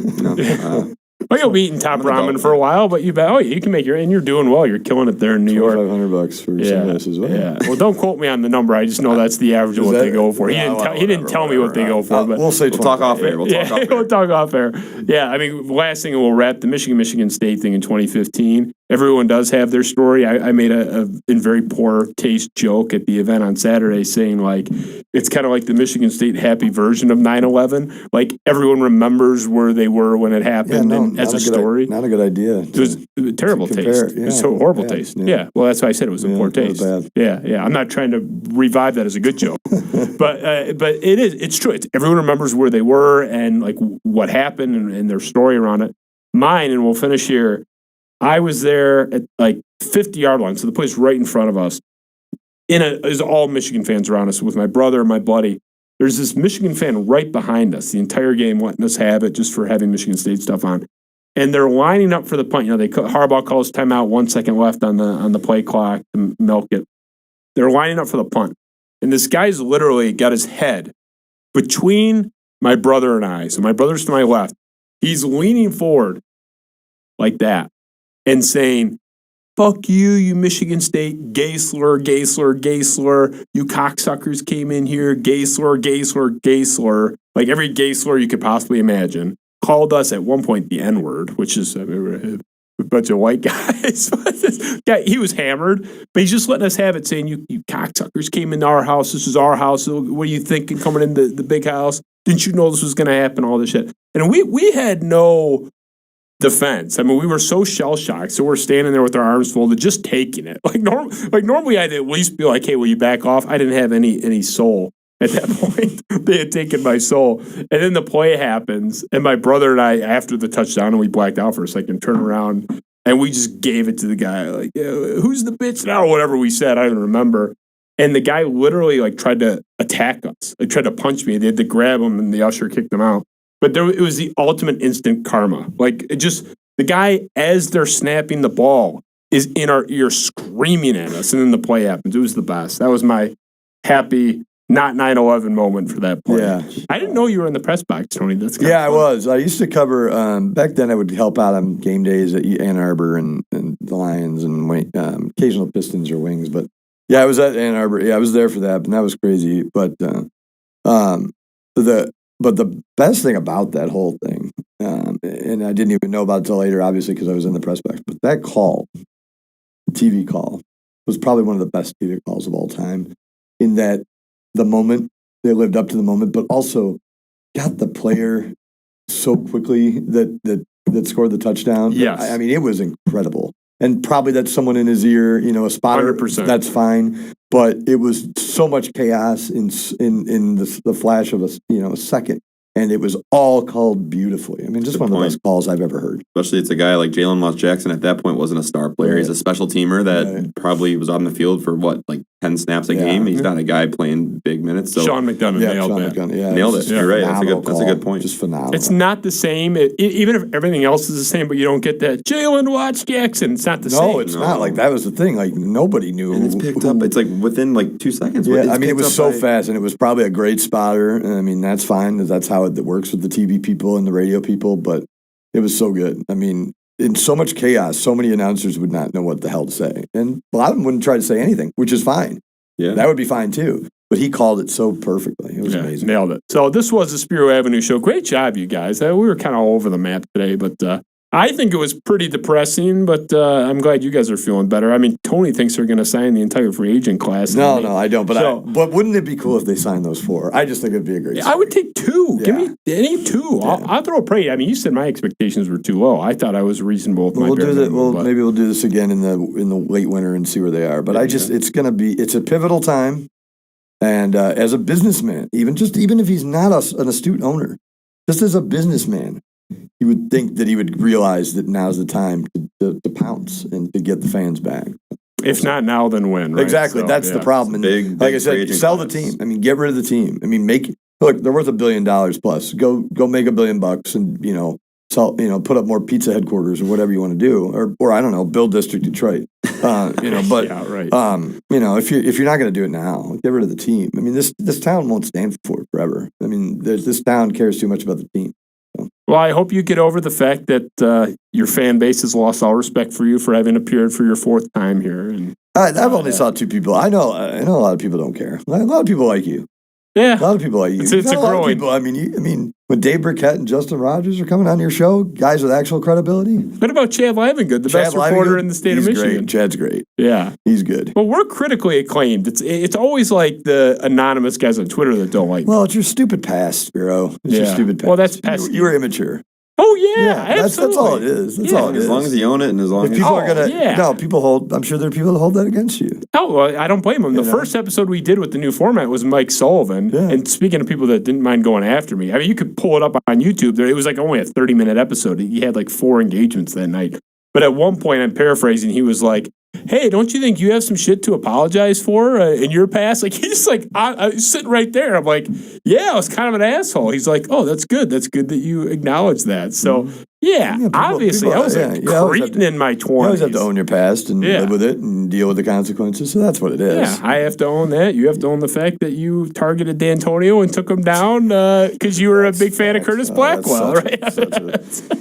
such a narrative, but there are people that believe that. I defended you publicly on that I know, repeatedly. I That was know. so ridiculous. I stand by our reporting on Right, that. we're all You stand by publishing the quotes? Yeah, I think you stand by- probably I should. stand by publishing multiple lawsuits and multiple, accusations, and So you didn't fabricate those quotes, right? I did not. No, I did not. Stand by what I write. Yeah, So I don't. it's safe to say that was so funny. Like the Blackwell thing, it's like, here's the story. It's in the public eye. You ask Blackwell for his side. Okay, here's 1,000,000 words. And here's D'Antonio. Here's his side. Oh, no comment. And everyone's like, well, the story's imbalanced. He's only telling Blackwell's side. It's like, yeah, one side's talking, one side's not. Like, that's not the reporter's fault. All the reporter can do is say, two sides of the story. I'm going to ask this side and that side, and I'm going to publish what they say. If one says no comment and one couldn't shut the fuck up, guess how the story, that's on you for saying no comment. Publishing depositions from D'Antonio and people on MSU staff. So from that avenue, we had comment from them that really confirmed some of the stuff Blackwell said. So, look, I stand by it. MSU fans are always going to hate me for it. Every once in a while, I'll get an email from an MSU fan saying, "Hey, that was fair," But you know where I stand. I'm not very popular. I'm about as popular at Michigan State as I am with Phil Mickelson fans. Well, they don't like me either. Michigan State, very they hate the best representatives in their coterie. No, it's funny because I'll just say this really quick. But my last move, I lost my degree. I frame degree for Michigan State, so you can go online and order another one. I'm afraid they won't give me one. That'll be the true test. I'm afraid they won't give me one. Yeah, well, keep us posted when you come back in the winter. And see if I got my degree. Yeah, if that was lost in the mail or not. Yep. So thank you all for watching. Now we're having a lot of fun with you guys. This was our third show in 6-7 days, whatever it was. So we'll be back soon. Date unconfirmed, but we're working on it. I have a couple of ones that I'm really excited about that are in the works, so we will not spoil that until the ink is dry, right? Just like until Chris Ilitch signs half of the old roster from 2013. We're not going to celebrate until that happens. Ben Augusta, the great and powerful Oz on the other side of the wall, doing great work as always. Eric Williamson, I don't even think he's just in his boxers on his couch watching. I think the guy's, he's old, he's probably asleep by now. But thank you to Eric, our set designer, graphic designer. Thank you to Tony Paul for joining us for the fourth time. I think this is the new record for I didn't know if it was 3 or 4, yeah. Well, 4 if you include the audio version. So you're popular here. Scott making your kind of third appearance, I guess. I mean, second with the real show. Great to have you guys both. Scott from New York, Tony Paul from Oak Park. It was great to have you guys both and appreciate you guys. Appreciate you having me on. This was another great time. Always a good time. Welcome anytime. So I can't have you back for 9 months or something. That clock resets, Scott. So thank you all for watching. Happy to have you guys with us and stay tuned. Lots of exciting stuff coming. Everybody's coming on this show now. We'll see you soon. Thank you. Spiro Avenue Show, Justin Spiro.